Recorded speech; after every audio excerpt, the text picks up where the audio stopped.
me, yes, the one and only Paul Franz, welcoming you to Starfleet Universe On Call. And tonight, we've got Doug. Say hi, Doug. Hi, Doug. And we have, of course, me, which is important. And that is about it for this evening. But tonight we're going to talk about tournaments. Actually, the normal tournament. I'm pretty sure that there's has not been an update since Module T2012. That's the last time. It's 13 years ago. The last time that the Module T was updated, and the question that I bring before us this evening is, given that at this point we're living pretty much in an online world when it comes to the tournaments, or possibly even let's back up.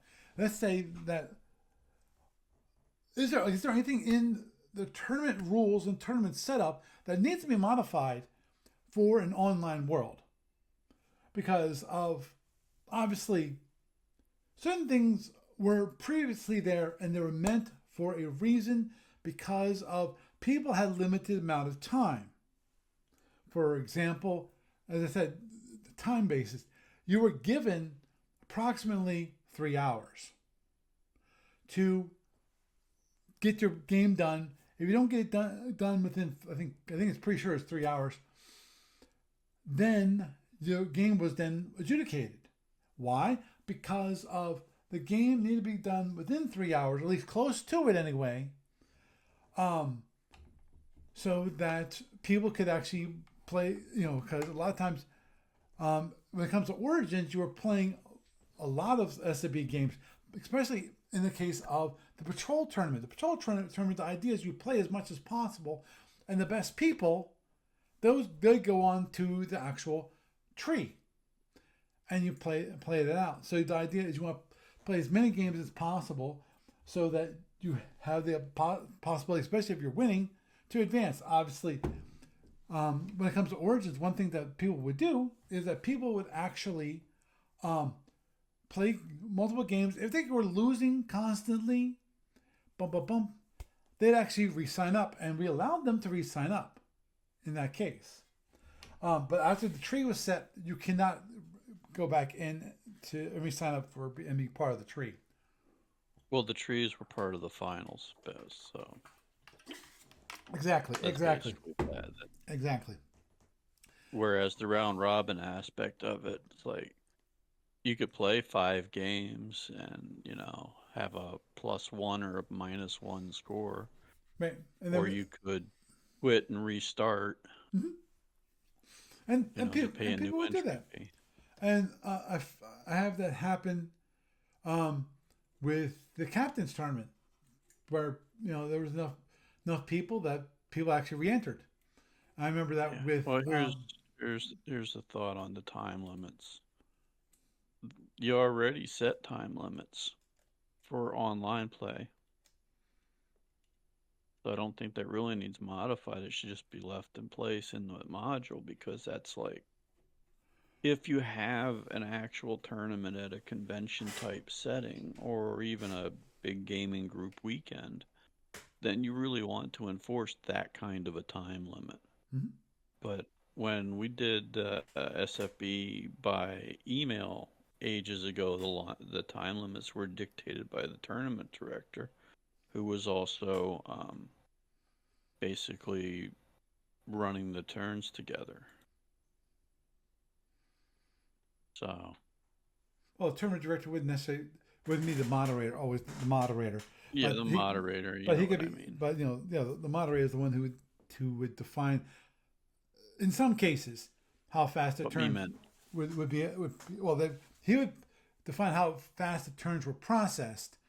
But again, Hmm. the moderator has to have the orders in a certain fashion, and there were time limits when it comes to that. Same, in theory, also there are time limits in for the online tournaments, in that you need to get your games done within 2 weeks of the round starting, which but But yeah, you just had a different set of them based on the thing, and the issue with doing it using your client is that you set time limits for them anyways when you run the tournament, or whoever the tournament director is, they set their time limits for it. So, I mean, that's modifiable by the tournament director. Yeah. So the So, thing I is, mean, the actual time limit that's in the module itself is for live play at a live event right. that is offline.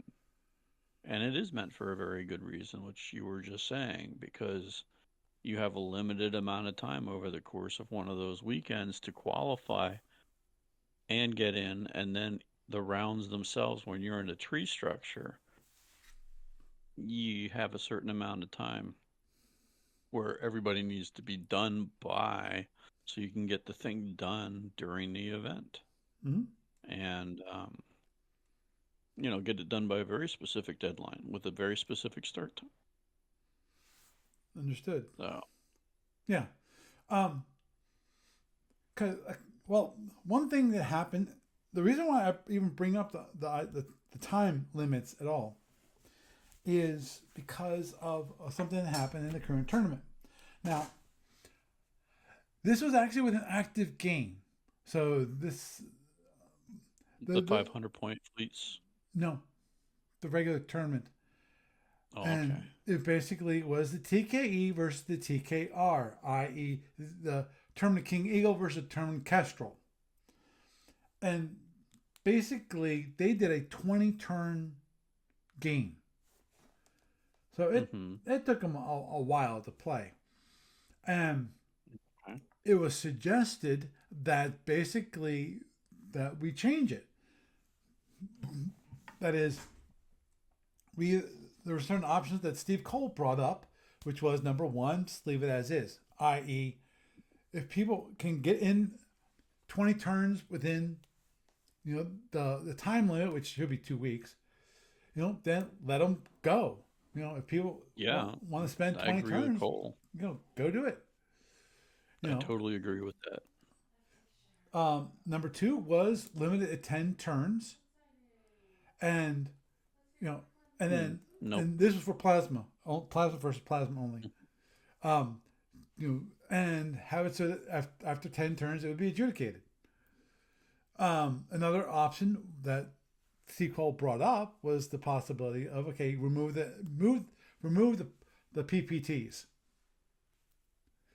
Have it so you no longer have pseudoplasmas at all, instead of the limited pseudoplasmas that you currently have, which is for most of the ships other than TKE, just the main torps. The F torps were always real, and they don't have any pseudos. And with the major torps, the plasma F, the plasma G, or the plasma R, having pseudos. Okay. Um, Um, but hmm. yeah, then there was a fourth one I forget off the top of my head, but what that was. Yeah. But overall, the one thing that was brought up to Steve Cole's attention about that Mm-hmm. was that basically most plasma versus plasma don't go for 20 turns. This was particular for the TKE versus TKR. I'm willing to bet more so for the TKE, because the TKE, it doesn't have, it has the punch power, but unlike the other plasma ships, meaning the KR, the TKR, the TFH and the Firehawk, and the Gorn, they it only has one big torp, and that's the Plasma R. So unlike the ones with the Plasma S you can basically every two you can have do two turns of Plasma S and a Plasma F, or just a Plasma S. So it's dangerous enough that you're not gonna just come directly running in. because it could be 30 points against your one shield, and that shield's gone, basically. And so you could do that 2 out of 3 turns. Obviously it takes you 3 turns to recharge the plasma. So you only have 1 turn where you don't have any plasma whatsoever, or maybe it's a fast load F. Versus the TKE, which has this R, has the plasma R, which after you launch the plasma R, you don't have a main torp. Your main plasma, your large plasma, is gone. But you can't reload it. It's going to take you 3 turns to reload. You can't stagger it. Yeah. Right. So he can't stagger it. So basically, it's only that's the issue with the TKE itself. Obviously, one solution is to remove the TKE from the tournament. If that's much an issue. Now, here's the fun part about that game. The TKE won. Why? Because the TKR ran out of wild weasels. So okay. Let me make it easy. Oh, by the way, hi Iggy. So it's like, wow, that was interesting. But anyway, moving onward, just to get back to last week's question about cloak versus cloak. I know we had a question, and before we started tonight, I wanted to make sure I had an answer for that because I brought up the Module T2012 rulebook. Mm-hmm. Oops, almost did something stupid. Forgive me. Almost stopped the podcast really fast. And that is right here. Mm-hmm.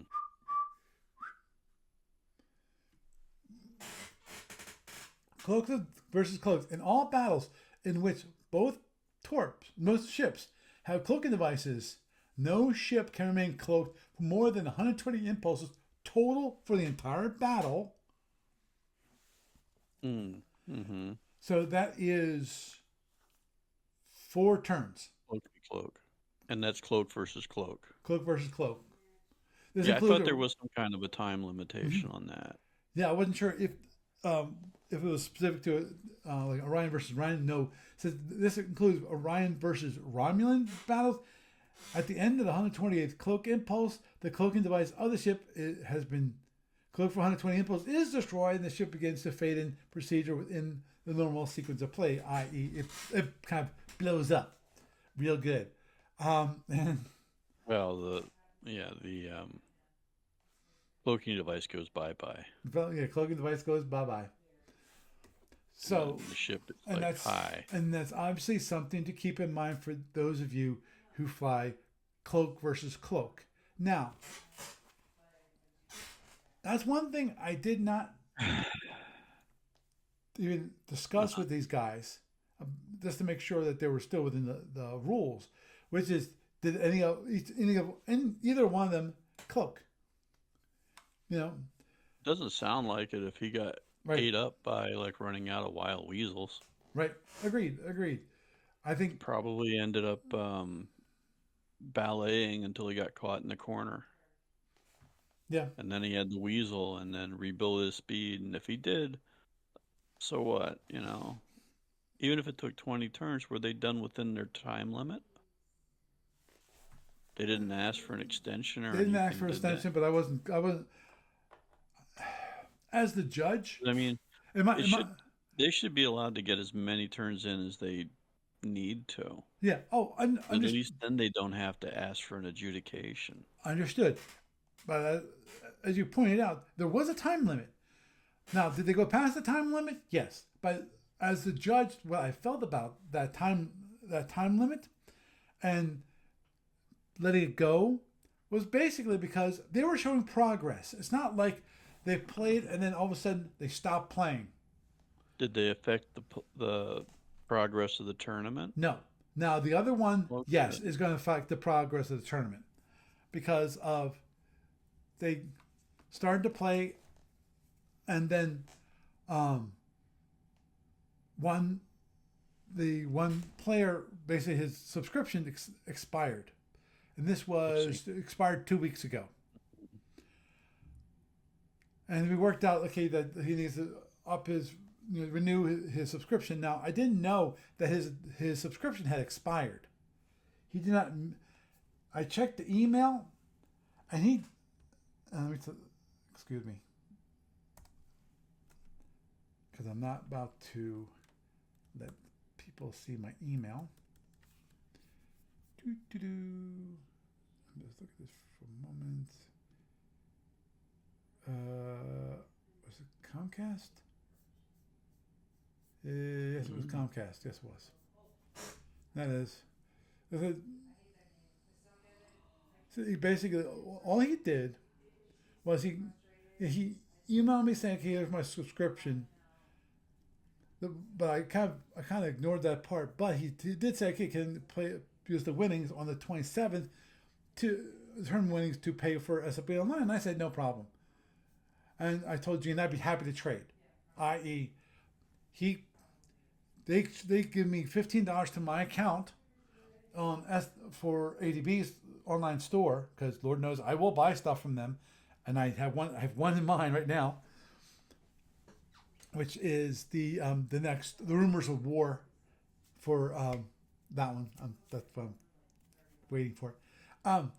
And Jean said, "Yeah, we can do that," and she replied on the 3rd of November. So, and then on the 4th, he said, "Can you do this?" Which was basically it's coming up over a week ago. So my fault when it comes to not jumping on that, before last weekend. When it comes to that, but so that halted for him. It halted the game as of like 2 weeks ago at this point. Now,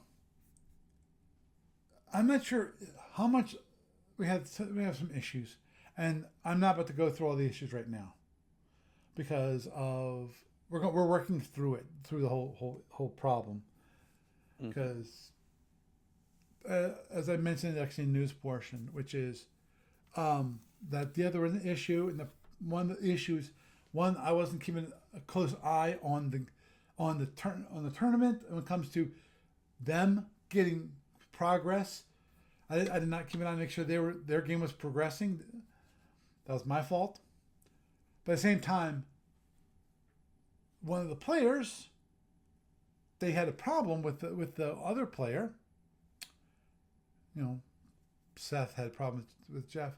Problem with that is, I got no information from either of them that there was an actual issue that Seth got a little angry because of things were progressing and he was asked to do something crazy, which I want to talk to Jeff about and going, okay, what the heck's going on?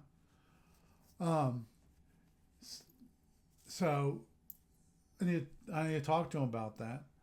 But so it wasn't progress. Seth was getting very frustrated by the game, and obviously there's a minor issue that I'm not sure what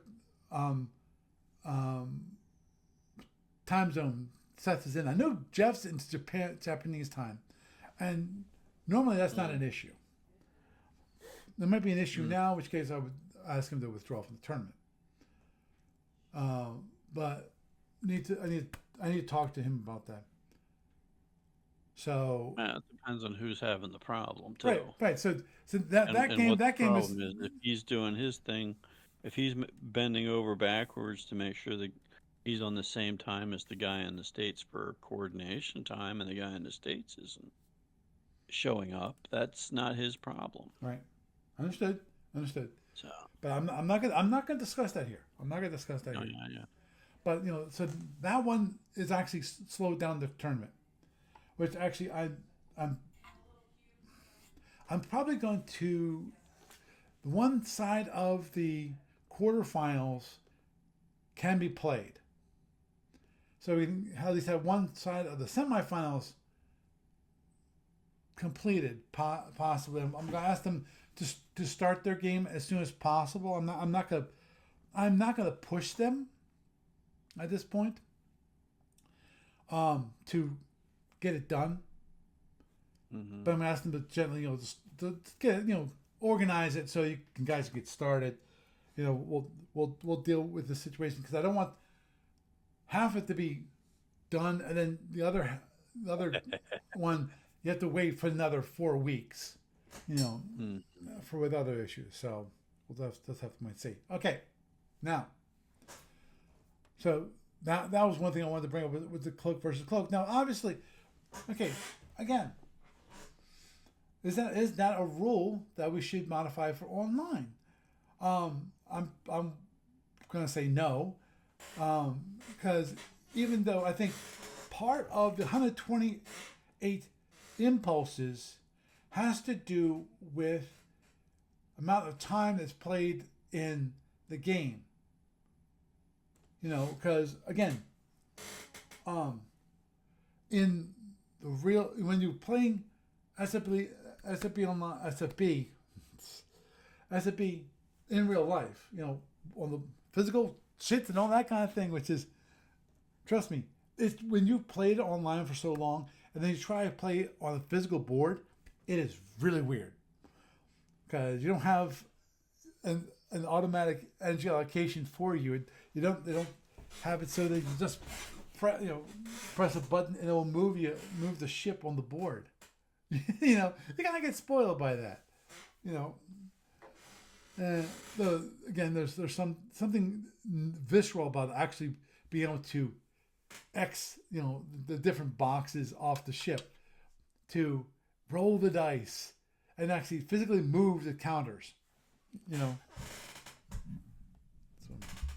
sorry, I'll make sure about one thing. So, in theory, this could be relaxed a little bit for online tournaments, just because of we have more time.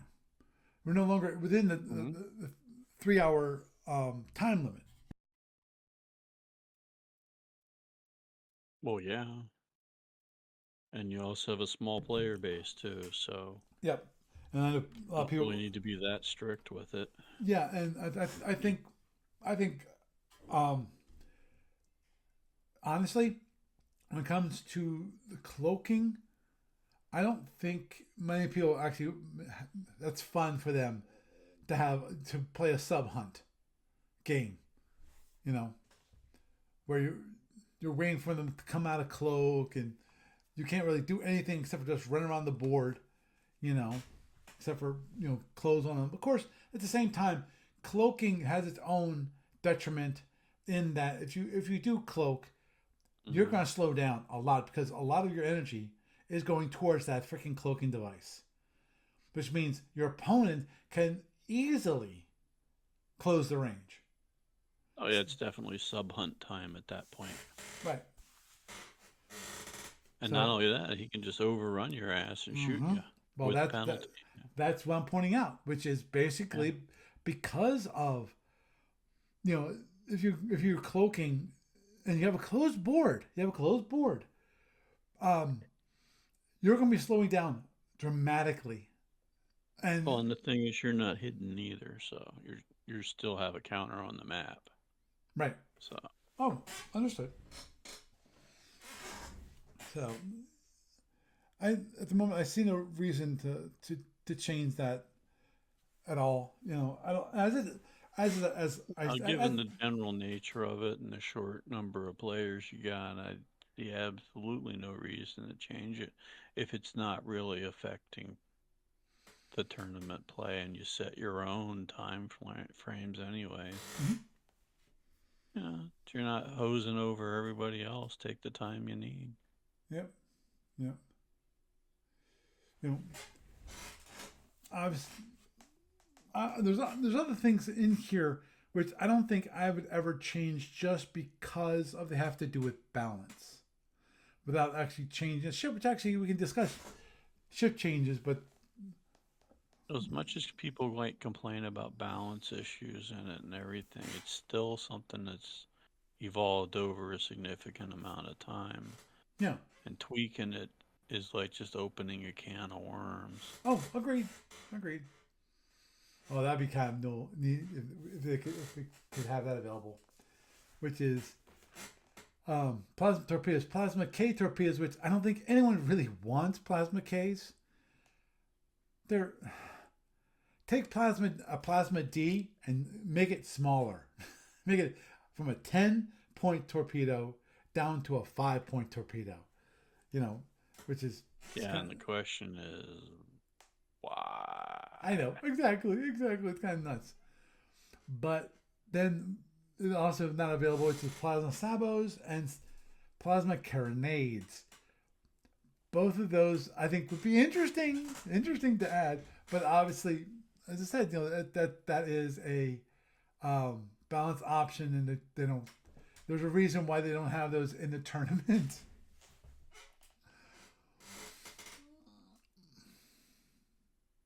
Mm-hmm. And of course, we have the pseudo Fs. The one thing I would love to I would love to test this out in the tournament. I would love to test this out in the tournament. I don't think we could ever have it changed in the main tournament, but I would love to try this out. What? Yeah, it's supposed to be 2 weeks per round.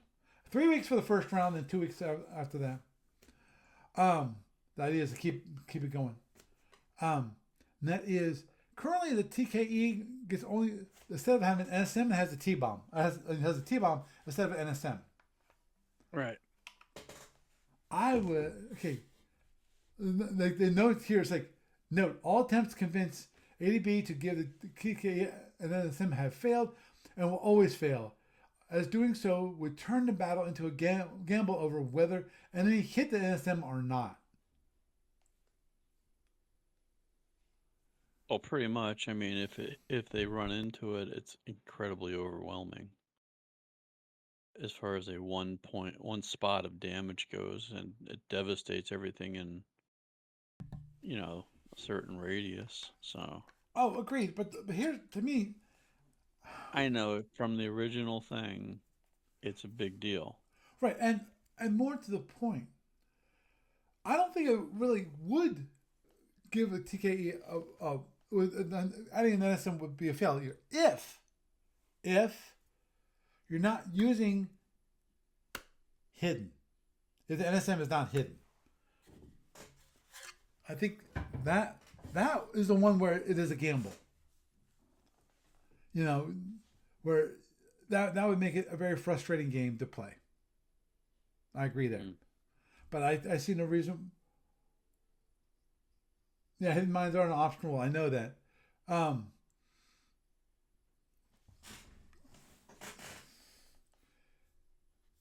But of course, got the webs and so forth. And of course, narrow salvos are out, and no one could ever convince anyone that narrow salvos are a good thing in tournament play. Actually, I'm pretty sure narrow salvos are also outlawed in the 500 BPV tournament. I'd have to double check. I wouldn't be surprised because I believe you guys basically, other than adding in like rules like the EW stuff, I wouldn't be surprised that that's banned there. Because, yeah. Oh, that's what that is. Reset the zoom. Okay. I just want to see. Whoa. I'm going to look at this for one more because I did a quick search for 1.6 and I don't see it. No. What, narrow salvos? Yeah. In the 500 BPV tournament. Oh, I have no idea. Maybe it is. You could always just ask the tournament director. I will definitely ask. Does he have anything that says normal tournament rules apply except for... Ooh. Then we're adding all this stuff. Yeah. All rules allowed the standard tournament are in effect with additional following rules. Okay. Yep. Okay, there you go then. Yep. So yeah, it's banned then. Yep. Okay. Very happily banned. Yeah. Oh. Could you imagine that with like all those prox torps? Oh Lord. 30 prox torps. Narrow salvo, no. Well, yeah. well, Yeah. it's bad enough when you have 20 um and the thing On is, a one up board well, the hit. thing is with Nair salvos, again, Nair salvos are per ship, not. Yeah, but 4 torpedoes, Oh yeah. Oh, they hit there. That 4 photons. That's painful. oh, don't I know it? Oh yeah, you do. Which is why you bring it up, don't you? Just to inflict more pain on me. I think we all know it hurts. Show me where they touched you with the bad torpedo and the photons. The evil Federation. There you go. Uh, Uh, okay, this is mainly ship. Same next combat, showing borders, yeah, whatever. We just want to make sure we don't hit anything. Hmm. Ah, okay, can you do that? I was looking at can you do the what? um, specialized drones. I know you. I know you can do certain things. Speed upgrades, obviously. You could actually buy an extra Type 1M drone, which is 1.5 points per drone, and it can't be used for a second scatter pack. Which again, that is an interesting rule, and well, that's actually one of those rules. Again, it's for balance of play, which is basically you're not allowed to take drones out of your drone rack and use them, or even your reloads. Actually, you don't have reloads in tournaments. Do you have reloads in tournaments? Yeah, no Yes and reloads. no. Yep, no reloads. You have the potential. I think there's one or two ships that can take their scatter pack and unload it, Yes. Yeah. and that's it. Yes. But um oh, the one guy was doing something with his doing something funky with the extra drones. He was using unloading his scatter packs or something, and then transferring the drones to another ship. Oh. So that guy got like full reloads or something. Oh, you're There talking. was somebody Are you talking abusing about some Justin kind in the of thing 500 BP tournament where he was actually doing cargo until he got caught. transfers? Yeah. Yeah. Yeah. That was for the first 500, which he didn't realize it was illegal at the time. It's like, Yeah. okay, and that's fine. Um, but yeah, the one thing, obviously, the one kind of sneaky thing you can do, um, with tournament play is when you get the scatter pack, which has basically extra drones in it per se. You can either one two you can actually completely remove them from the scatter pack, which I don't think there's a single person out here that would play either the Klingon or the Ziti and not use that scatter pack. Now, one of the sneaky stuff, one thing that some people do is they will remove like um, one drone from the scatter pack. Why? Because they want to make people believe that they actually swapped out one of their Type 1s for a Type 4 in the scatter pack. So, you know, you can possibly do it. Obviously, if you want to, you can actually transfer all of the drones out of the scatter pack and have reloads available. Which, in a way, could be the only reason you'd ever, in my mind, that you'd ever want to do that is if you don't plan on using the scatter pack. Again, I don't think there's anyone out here that actually would not use a scatter pack in the Zinni or the Klingon. Because the scatter pack allows you to have a very large um, swarm of drones. All of a sudden. All of a sudden, exactly. Mhm. But you can to put them all in As long reloads, as your shuttle doesn't get blacked. and the only reason I would ever imagine ever want to do that is if you plan on having a long running game. I mean, a long running game where Which does happen. I think oh I have seen some people do it in the past at mhm. Origins. I don't remember hearing about it in tournament play much, though, online. Yeah, I have heard about them unloading like one or two drones from their scatter pack, and then I think actually was it a scatter pack or was it drone rack? It would be the scatter pack. Although You can you do either could, one, if you figured you were going to lose a drone rack, right? you could unload it Yeah, because that's the one thing I was thinking about beforehand. The was problem is it takes a deck action and stuff like that. It's covered under certain rules. right. Um, yeah, but the thing is, launching shuttles themselves doesn't take a deck action. Yeah. Doesn't take a deck crew action. Um, but yeah, I remember. Yeah, the one there was an article, a gold hat article written for Origins that they actually did do that, where they lost their drone rack and they reloaded it with one drone. And it was like late in the game, and they actually were able to launch it, which surprised their opponent. You know, and I'm not sure. I don't remember where they got that drone from, whether it was from their scatter pack or whether they unloaded it from one of their other drone racks, in anticipation that they would lose one of their drone racks during the game, and therefore they were saving one of their drones um, for the explicit purpose of reloading it. You know, Hmm. which I can see that. I can see someone doing that just because invariably, if you definitely expect to get internals, you're gonna get a drone rack dead. Probably.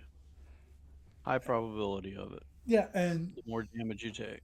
right, and you can repair a drone B rack, which is what you've got when it comes to the Zinni, the the Klingons and the And then put your Winds, drone back in it. Yeah. and you can easily put that drone back in it. So, I said, if you're expecting internals and expecting losing a drone rack, it behooves you to be able to do that. Of course, the problem is you have to take that drone rack offline and not use it for the entire turn, Yeah. So, which actually can easily be arranged that you not use either one of the drone racks for the hmm, one turn and just, oops, I forgot to launch my drones this turn. You know, yeah.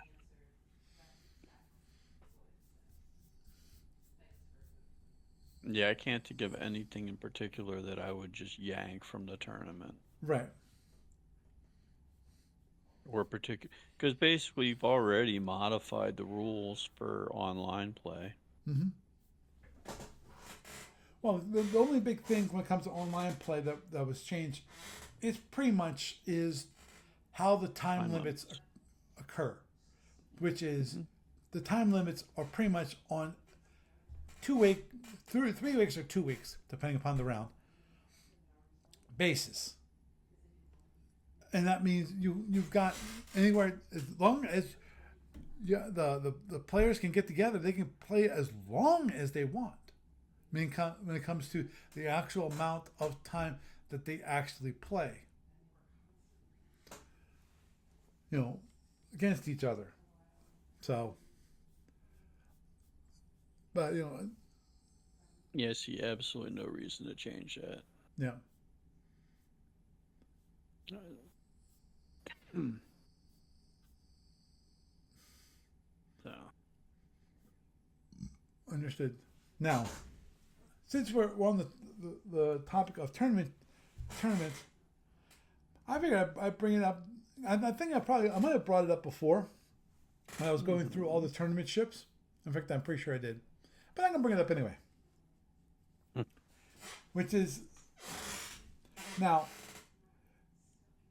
none of these have been approved, been checked off.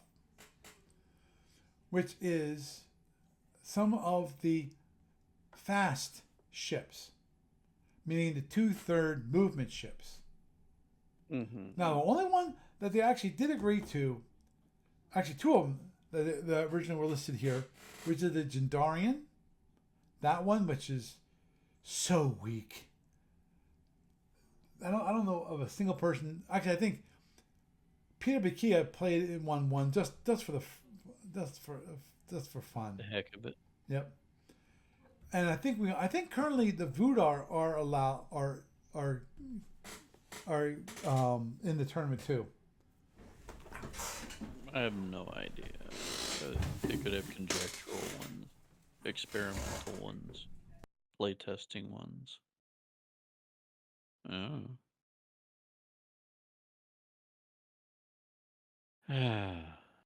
Just don't try to throw the Omega guys in there.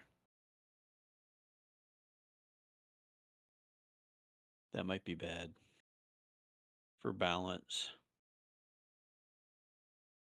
Because pretty much, you know, they're not really balanced for the Empire ships. Don't think so. Oh, agreed there. Agreed there.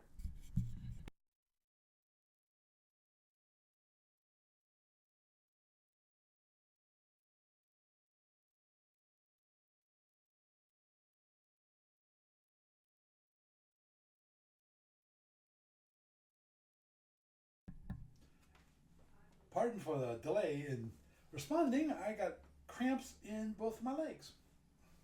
Oh, Yep. sorry to hear that. Yeah. If you're watching it on video, you'll notice that there is no person sitting in the chair. Oh. Oh. Are you going to have to cut short and go to the hospital? Or No. you going to drink some water and be okay? Well, I've been drinking water. I'm not used to having. You think it's just the weather changing shift thing? I don't know. It's the first time I've ever had it while I'm just sitting down. Usually I get these kind of cramps. Actually, this is even a new one for me, which is the back of the legs. Usually it's the front of the legs, and that's in the middle of the night. I make sure, I do my best to eat my banana. I get my potassium, and I take magnesium. The idea is, and also try to drink plenty of water so that I don't have. Well, when the weather shifts like this, you can get unexpectedly dehydrated too, because your body's running at a different metabolic rate to keep your heat up, and you're generally adjusting to the cold weather, so it could be an issue right there. Yeah, that's the only difference today, which I'm hoping that's not the issue, which is I'm actually wearing a sweater today versus my hoodie. I'm not sure that changed, but I doubt it. That would seem kind of weird to me. Hi. Okay. Okay. The one leg's good. The other leg's still kind of twitchy. Okay. Let's check this out. Okay. Okay, I think I'm good. It's still a little crampy, but I think I'm good for the moment. So, anyhow, let me see if I can give me a sec here, because I want to bring them up so people can see the SSDs of all these. Let me just open. Okay. There. Let's bring up the alternate ones. The one that I don't think ever would ever enter in, which is the Orion Tournament Heavy Cruiser. It's heavily modified, and at least in my mind, limited the option rack options for. You got 6 optional weapons, but 4 of them are limited to. Okay, got 2 of them are limited to phaser ones, drone racks, or fusion. And that's 2 of them. And the other 2 of them are either drone B or plasma D rack. Mm. I think that's pretty much a no go for most people. That's why I wanted to skip that one altogether. And let me do this. That's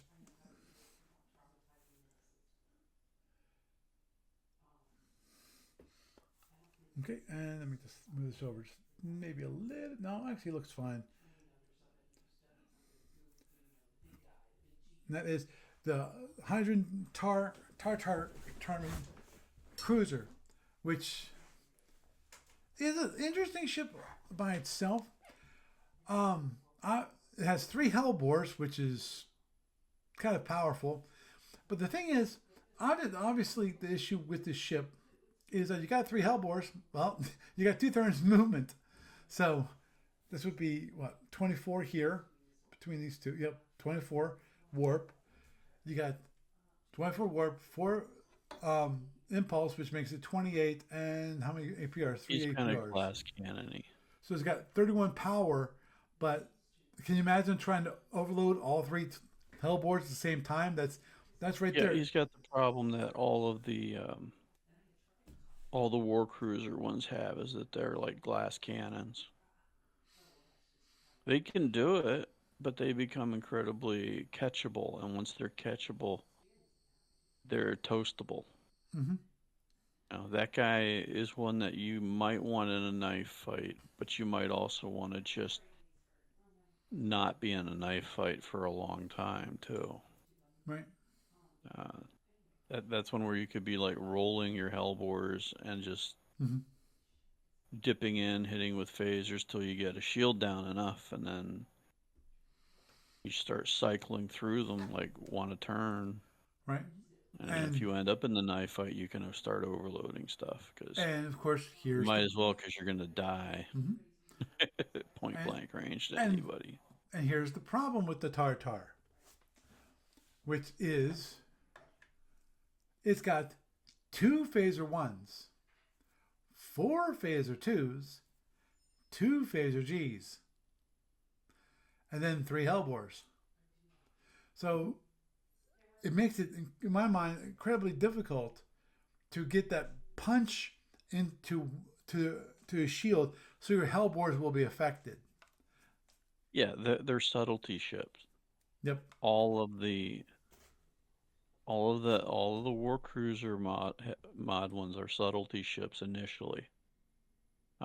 You can overrun with them, and be extremely dangerous. But at the end of the day, they're all subtlety ships because you have to avoid getting hammered early. You can't run in like a Fed and take that point blank fight. You can't run in like the regular Hydran because those are all cruisers.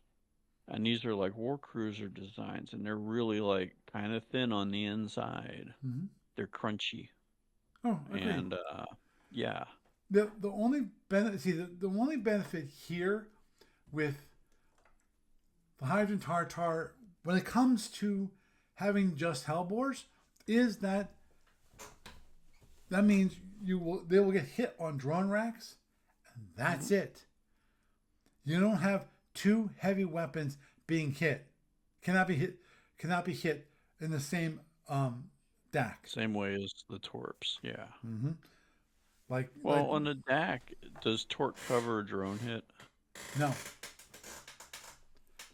A drone hit is What? a roll of a 3. A torp hit No, is no, a roll no. of I mean, 11. like, yeah, when you roll that 11, if there's no torp to hit, what do you hit next? Phaser. Okay, that's what I thought. So, eh.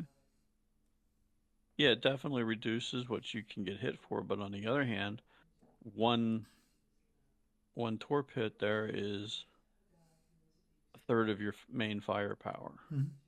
Yep. Yeah. which kind of blows. So you need to have that sucker used before it gets killed, Agreed. And at least once.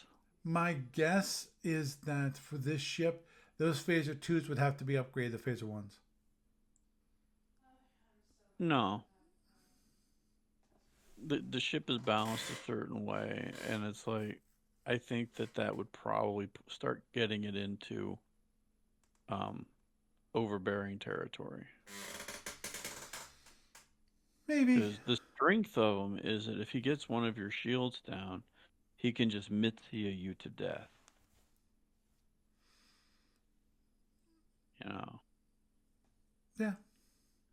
And, once you have any shield down, he doesn't have to get close to you anymore. Those things are super accurate. I mean, if you wanted to run it as a nice subtlety ship, you could easily sort of maybe, run it in near range, pop up all your bearing phaser twos, and use I think there's like what the heck do they call it with the hellbore? There's a direct fire version of it. Use Right. the direct fire Yeah, hellbore you can do instead a of the direct fire hellbore, enveloping which is 50% of the warhead strength. damage. Yeah, Yeah. but it's on the facing shield. Right, exactly. So you could go in, you could do a run past, and if you hit with all three of them Mm-hmm. and your phasers, that's a shield that's down, and you run away for like 2 turns. And when you come back, even if he has that shield away from you and reinforced, you're going to probably be able to start getting internals on him using your hellbores at range. Mm-hmm. So, yeah, but it's also an oddball one because it doesn't really fit the main gist of what you expect for the hydrants. You would expect to have 4 hellbores and maybe some phaser ones and some other stuff, but that might be too overpowering. And No. if it's too overpowering, they're going to boot it from the tournament. Oh, agreed. Well, it's not. It's not even in tournament at the moment. So it might not be accepted. Agreed. Um, but well, as I said, the biggest issue is going. I see at the moment is just power compared to because the hellbores are not cheap when it comes to No, they're charging not. them. But on the other hand, you only have 3 of them instead of 4. Yeah. And that 2/3 movement thing, does it have some power besides that can go to that? Nope. Doesn't It, have any well, AWR, APR. it has an APR, but that's a total of 31 points of power. Okay. But he only needs like, what, 20 to go a decent battle speed? 20, 20 points when it comes to warp is 30, speed 30. Mm-hmm. But out of 31, you minus 4 for standard, um, stuff, which that makes it 27 available. Then you have, So for him to if you're go just something rolling the like hellbores, 20, that's if 9 he's going points like right there. 22 or 24, he can probably be rolling all his hellbores. Right. Because, the other thing is he could just go in, shoot you with them, run away for a turn, and come back in and see if he can get another pass on the same shield. Those things are accurate as can be. Oh, understood. Understood. But yeah, it's Mm-hmm. one of those things. Yep. It's kind of one of the it's an oddball one that it can't really walk and chew gum at the same time very easily, and you really have to be super careful with it. Mm-hmm. I mean, I would consider the LDR to be a better ship to run personally, Mm-hmm. Well, that one's simply because it's much more robust and it's built for the it's built for the dance, right. so to speak. Mm-hmm. Agreed. Agreed. Yeah, moving onward to the ISC tournament medium cruiser, which is um, an ISC without a plasma torpedo. Oh, without a PPD. Let me correct that. Um, it got the two. Actually, no, it has a PPD. Sorry, it does have a PPD. It has 2 plasma Gs with FP, so it's not RPLP for the phaser G plasma Gs, not phaser Gs. um, FPs, and it has a PBD. Now, obviously, just like any other medium cruiser, it has less power. Amount of phaser ones, it's got 6 phaser ones total and 4 phaser threes.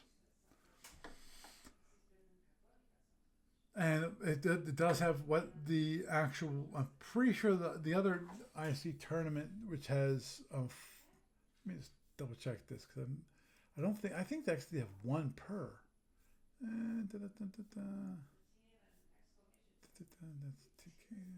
Nope. I'm missing it. Oh my. Okay, there's the IC. That's win. I think some of those are from There it the is. basic Right. gist of, well, we did these other war cruiser versions. We might as well do this one too. Right. Oh, understood. But I want to look at them anyway because I'm also Oh, go yeah. stick with the theme of tournament. You know, Uh-huh. 'cause I don't. I didn't have another topic for this evening. Oh. That's related to SFB. Oh, Lego SFB.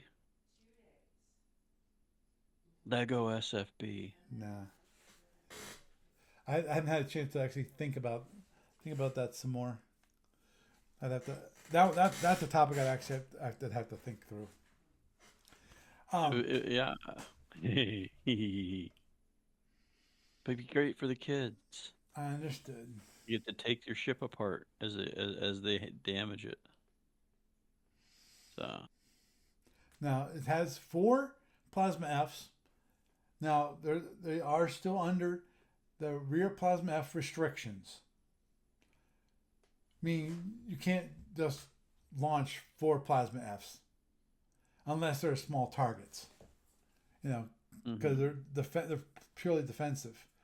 So you can't fire 4 plasma Fs directly at your opponent. Now, obviously, the benefit of having the 4 plasma Fs is that you can actually go around because they're zero power when it comes to holding. The whole. So you can easily run around the board without having to recharge your plasma Fs after you use them. But They again, make nice tail chasers. Yeah. mm-hmm, When exactly. somebody comes after you, Yep. And even though you can't use all of them at once, I think if that's the rule, mm-hmm, they're still annoying yeah, to somebody coming after you. I'd have to look up our 13C1 actually. I'm wondering if it's da, da, da, 13.C1. Nope. Okay, let me just wanted to see if it didn't explicitly mention it. I know it's still in play. What's that?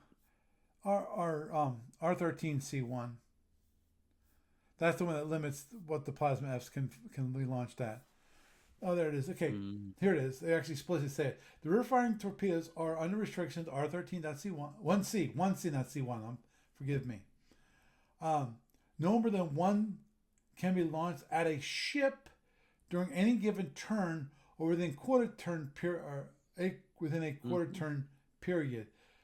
Both can be fired during a quarter turn period during 1 or 2 turns if or both are launched at a non-ship targets. Both have IC firing arcs to track in LR and RR plus R, right rear plus R and left rear plus L, but launch only in direction C and E, standard kind of thing. The rear launching plasma Fs can be destroyed on drone or torpedo damage if the plasma F is the only hit on either type left. It must be destroyed if a hit of that type is scored. If a destroyed plasma F is repaired as a plasma F and the repaired plasma F could be hit by either damage point again. And obviously, the PPD is the better weapon than the plasma F. So obviously the third internal. Now, there were some special rules for the medium one, which is again same launch issues. But Mm-hmm. in the case of the medium cruiser, the rear firing plasmas cannot be destroyed on drone hits. Playtesting may indicate this is necessary, but since this is in fact intact CM, testing will begin with no special non-IC rules. Note that this, as this is a CL-based hull, there are only 4 batteries, and the movement cost is 2/3. Just a reminder that it doesn't have the 5. So the plasma Fs would be in the rear would actually be hit on plasma Fs, and if you get that's nasty. And that is Mm-hmm. if you get a drone hit, bing. I'm pretty sure. I have to double check whether the PPD is hit on torp or drone. Oh, I forget. I forget myself. It might be just torp because it's plasma. Yeah. Well, are the plasma Fs hit on torp, or are they hit on drone as well? Just torp for the medium cruiser. It's Just only for torp. okay. Okay. As mentioned in the rules I just read, this is basically a light cruiser Mm-hmm. intact. Okay. Even though it's called a medium cruiser, I'm not sure why. So Oh, you're not alone. mhm. Now, obviously, overall, the weaponry looks, in my mind, better than the regular cruiser. Let's check the one thing, which is one, two, three, four, five, six. Yeah, both the regular Sherman cruiser and the medium cruiser for ISC both have 6 phaser ones, and obviously the plasma Gs have arguably, and I do say arguably, because there is some argument over whether FP launchers are better than RPLP launchers. As I've mentioned before, I prefer like the Kestrel or the Kestrel over the Firehawk, because Firehawk has FP torps versus the Kestrel, which has RPLP, which allows you to actually launch the plasmas while you're being chased. But that's mine. Obviously, that means that in this case, the main cruiser has to be more aggressive because it only can launch the plasma Gs when it's facing its opponent. And of course, the issue with plasma Fs is that it has to be. You have to have it if you want to launch any of the plasma Fs. It has to be, left side or right. Left or right arcs. Unless it's being chased. So if you are doing an attack and want to launch one of the plasma Fs, which is going to be easily one hex behind the G torps because of it's going to go out. I think it's C and E directions. Yeah. So it won't be going the same direction as the plasma G. Now, and obviously, but it has good movement, and this is always the question when it comes to 2/3 movement versus one regular one movement cost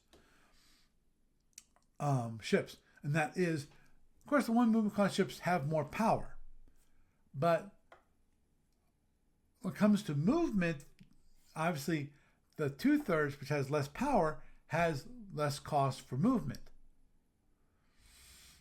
So doesn't make up for it, doesn't even out that, you have less power overall, but you have less power cost when it comes to movement. you know. But I'd actually like to see this ship tested out. Again, as I pointed out, I think it's a very aggressive ship when it comes to attacks. It doesn't, unlike the normal IC tournament cruiser, it doesn't have to worry about kind of center lining their opponent. After you kit it with the PPDs, you can still get both plasma Gs launched. Now, would you do that at the same time? You probably would not do that at the same time.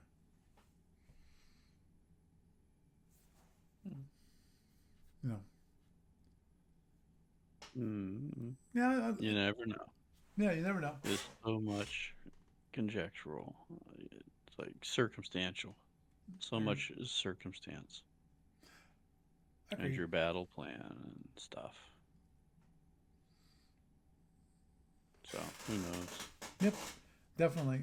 I think it'd be interesting. It'd be interesting to see how it turns out, especially with the one rule that doesn't have the tweak rule, which is that the plasma Fs get hit on drone hits. Because I can understand why they did that. I'm assuming the PPD get hit on the torp and not drone at the moment. Because if the PPD gets hit on drone, yeah, then the plasma Fs provide protection for the PPD, versus the whole idea of having the plasma Fs being hit on drone, that it basically makes it a little more easily to get the heavy weapons hit, versus just the plasma Fs being hit on plasma. I'm on torp.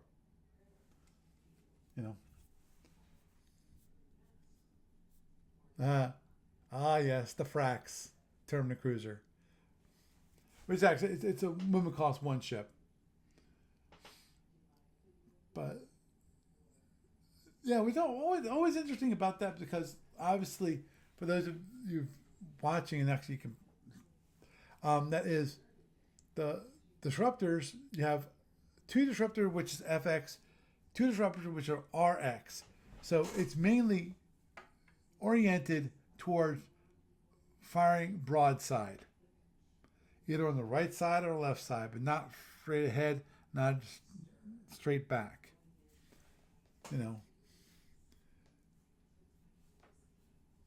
Because especially if you want to get all four disruptors to hit, you have to do it on the side, or at the very least, having it be right on direct on the oblique. On the oblique, you can do the same thing. Oh, I would never want to see this guy on the freaking tournament, which is the Flivver Tournament Cruiser.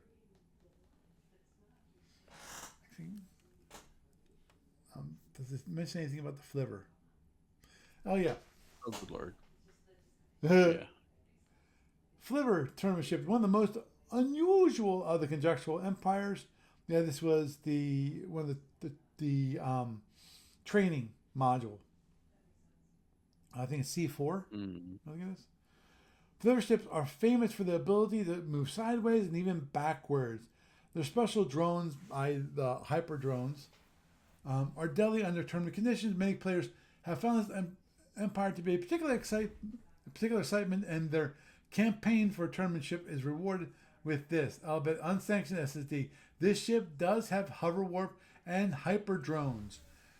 It has no reloads for the hyper drone racks, and its cargo box have been deleted.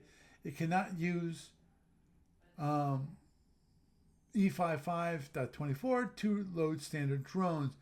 It can only use hyper drones.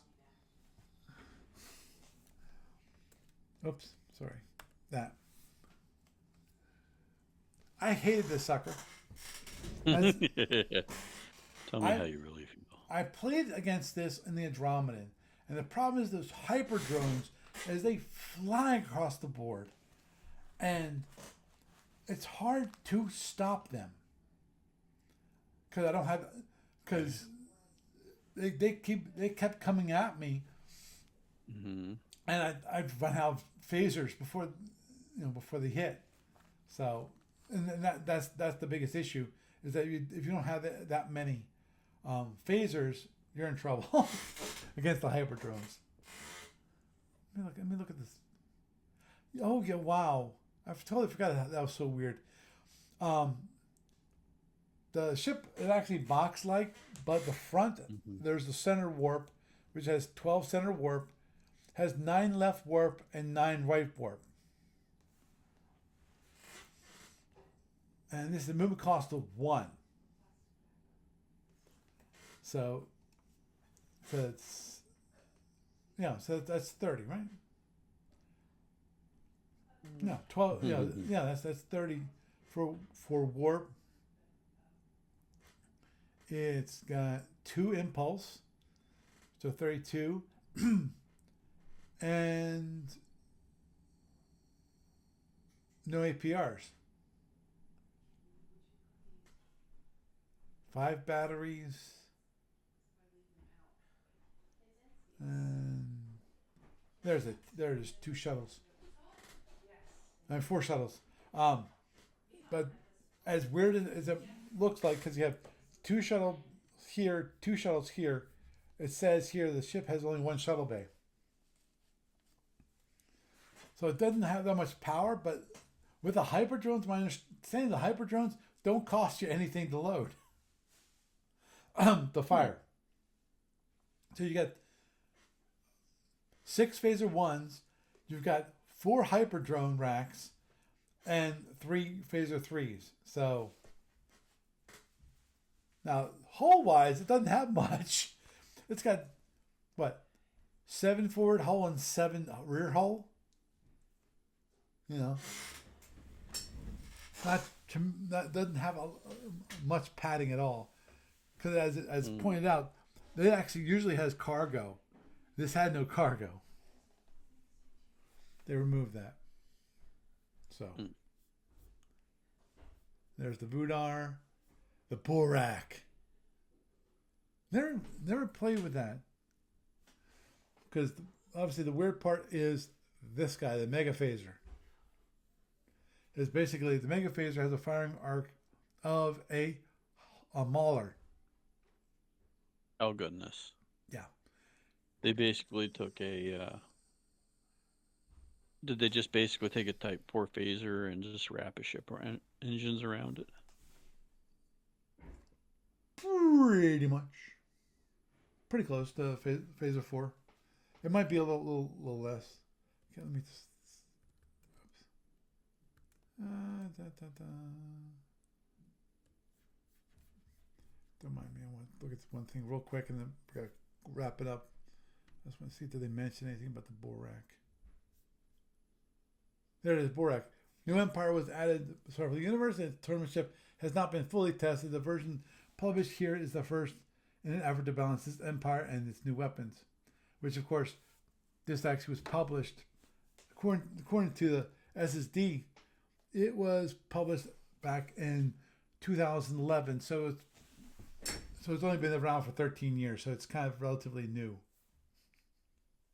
Which sounds weird if you think about it.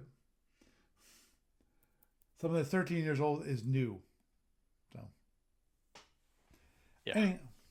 Anyhow, with that, I think we will wrap it up for this evening. I'm sure there's some people out there that say, "Oh, I'd like to play the Borak. I'd like to play the Borak. I think that'd be interesting." And I think it'd be interesting too. Well, there's something for everybody out there in this. Yep. Oh yeah. Oh yeah. I missed the Paladine. What's this one? Dun, dun, dun. What's that? The Drawn in Crate. It's marked as playtest. Ah. Yes. No freaking way, man. Why not? It's got 3 batteries. Okay, that's what they did. They killed it with. Oh, okay. They had only 6 hull, and only 2 cargo. Enjoy your explosion. Yeah, exactly. It has the TR heavies, So that's nice. But until you I explode. really feel that it needs more power. Period. So I mean, really running actually generation power like APR. Mm. You know, especially given that it's only got 3 batteries. So anyhow, I think we'll wrap it up with that. Doug, it's been a pleasure to have you Yay. around. Is there anything that you want to plug while we're here? Gamers and Winter is eventually coming up. If the website doesn't work for a day or two, that's okay. I'll be putting it back online. It's that time of year. I don't have all the notices. I haven't been shut off or anything, but that I'm aware of. But usually all my stuff comes due in November Ah, for the web hosting. mm-hmm. Um, but yeah, Gamers and Winter. I mean, let's get something going. There's apparently a bunch of people in New Jersey and a bunch of people in Maryland that like to play SFB, and you are short drives. Yep, So, yep. Just to let you know, Gamers of Winter, the website is still up. Gamersofwinter.net yay! is still up. Yeah, I got to pay the domain names this month. So, Mm-hmm. that's due in like a week. Yeah, Okay. Yeah, other than that, I don't have anything to really plug for it's just give me a schedule, Paul. I mean, that would be nice. yep, we'll The do. actual schedule of what you want to have officially on the list of things to do. And then if we could add to it with maybe somebody's group coming in from somewhere and somebody else's group coming in from somewhere else, maybe we could have a whole bunch of people do a big event. Mm-hmm. I mean, it's like this is the perfect kind of spot to come out and do like something that takes 20 people, like Operation Cavalry and everybody has their own ship, you know, or wedding Tholian wedding cake, and everybody's got their own ships, and one poor guy gets to be the Tholian base commander, you know, who, something like that. I don't know. It's just a thought. I mean, oh hey, Legos. We could do a 3D printing thing and Legos, where you know, if somebody who's listening to us is design inclined for making the STLs for the 3D printing thing, we could make an outline of like the ships for a particular scenario or generic ships for like 500 point fleets out of like some captain's logs where they've had those fleet submissions, if you remember those. Mm-hmm. And basically 3D print an SSD outline that you could pop the Legos onto to make a standard chip and then play it out with like actually popping the pieces off when they get blown away. So that's just kind of a, off the wall thought I had for that. You Mm-hmm. know, I thought it would be kind of neat to do Oh yeah, agreed. something different Mm-hmm. and it doesn't necessarily have to look like a Constitution class ship, but you could have the outline of it for the SSD Right, for all the right. boxes going on it. Mm-hmm. And you could have a saucer shaped outline. You could have it outlined, like they do on an SSD where they've got the original ship outlined and all the boxes inside and just have the spots where you clip on the Legos. Yeah, it's a thought. I don't know. Or we could also do like a Starfleet Marine thing. Or we could do something where we do the deck plans for a ship and do prime directive boarding action kind of thing or something. I Mm-hmm. don't know. There's all sorts of different things we could do at the convention for this. Um, but it helps a lot if we have like this players coming in to do them Right. and have fun with it. Mm-hmm. So. That's about all I got for now. If you want to chat for a couple minutes when we're done, I'll be right here. Sure, sure. I got a question or two then. So Okay. hey, Okay. Well, you have a good night. thank you, Paul. Thanks for having me on again. You're welcome. So, a nice discussion about tournament cruisers and the tournament itself. Obviously, most of the things there's no problem with when it comes to moving it to online. You know, and those medium cruisers, which I don't think many people actually have played and done any play testing on. It'd be interesting to get some people together to play it, or just take it upon yourself and say, oh, okay, I want to play this ship, and then see if you can get some people to say, yeah, I'll fight against you. 'Cause I think that'd be great. Whether it's the ISC, don't do the flivver. Please don't do the flivver. Possibly, actually, I have to check to see if the Borak's in the client.